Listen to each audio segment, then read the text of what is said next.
Rated PG. Patnubay at gabay ng magulang ay kailangan sa mga batang manonood. Simula na ng kapanapanabik na eksena sa Broken Vow. Brought to you exclusively by Sunsilk Strong and Long, Nido Fortified, Max Menthol Candy, at Tide.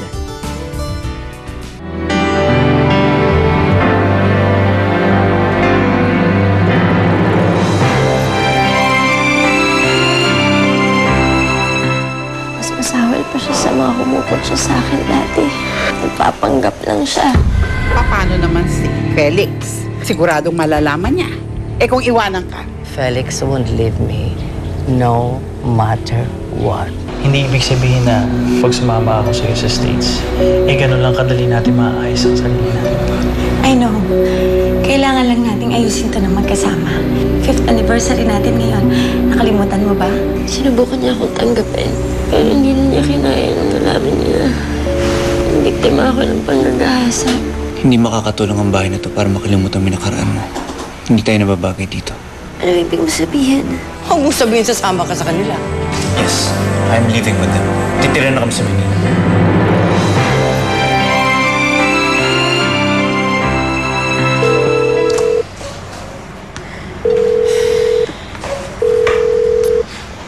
Doesn't pick up his phone.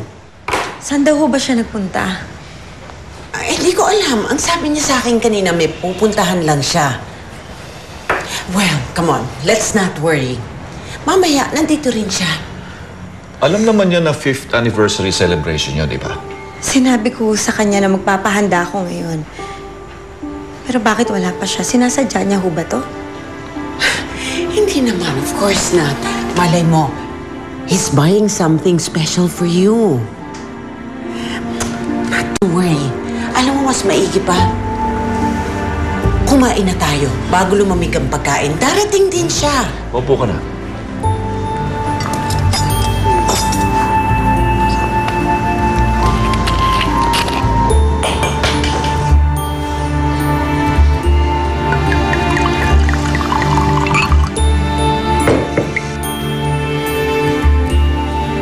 Happy anniversary to us, Roberto. Sana lang nandito ka, di ba? Sana naman maramdaman ko may asawa pa ako. Sana ito ang huling sasaktan mo ulit ako.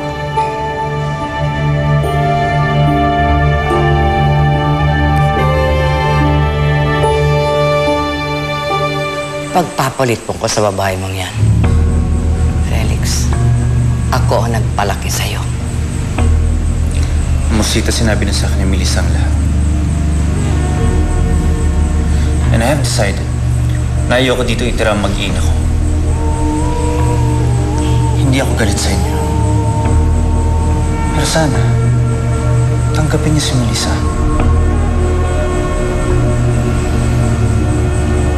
Felix, you do not deserve that girl. Hindi ka niya talaga mahal dahil ginagamit ka lang niya. She's a rape victim for crying out loud. You don't have to rub it in, Musita.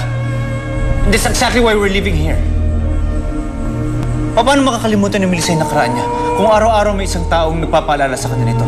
At sasabihan pang anak niya na anak siya ng isang rape victim. Musita, I'm sorry. Hindi sana tayo aabot sa ganito kung pagbigyan niyo lang si Melissa. Mahal ko siya.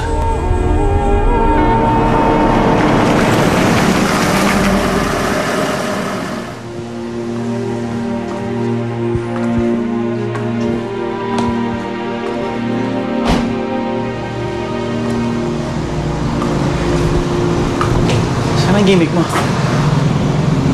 May amnesia ka ba, Roberto? Hindi mo ba naalala na ngayon tayo magsi-celebrate ng anniversary natin? Nagbihis ako para sa'yo. Nagpahanda ako ng special dinner na ngayon, mga maid na lang ang kumakain. Do you think I care about that 10th anniversary? Niloloko mo ba ang sarili mo, Rebecca? Ang tao, nagsiselebrate kapag masaya. Masaya ba tayo? Miserable nga tayo. Kasi ikaw ang may gusto niyan! Pinili mo yan! Binibrainwash ka lang ng babae niyan. Let's go. She's using her sorry condition para maagaw ka niya sa akin. Rosita, mag-iingat kayo. Dadalaw na lang po ako sa inyo. Felix, please, huwag mo akong iwan. Mag-isa na lang ako sa mundo. Ikaw lang ang natitirang pamilya ko. Huwag mo akong pagpalit sa babae niyan. Please, iho. Ano na mangyayari sa akin pag wala ka? Lalo akong magkakasakit. Please, don't leave me, Felix, please. Rosita, Please, I We have to beg go. you. Felix! Felix! Felix!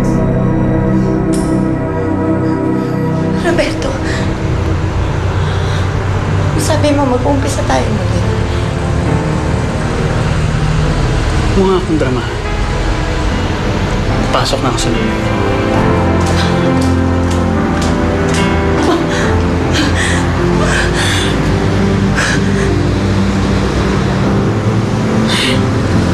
Huwag ka na umiyak. Huwag mo na lang siyang sabayan. Mamaya, lapitan mo siya. At huwag mo na siyang uwahin.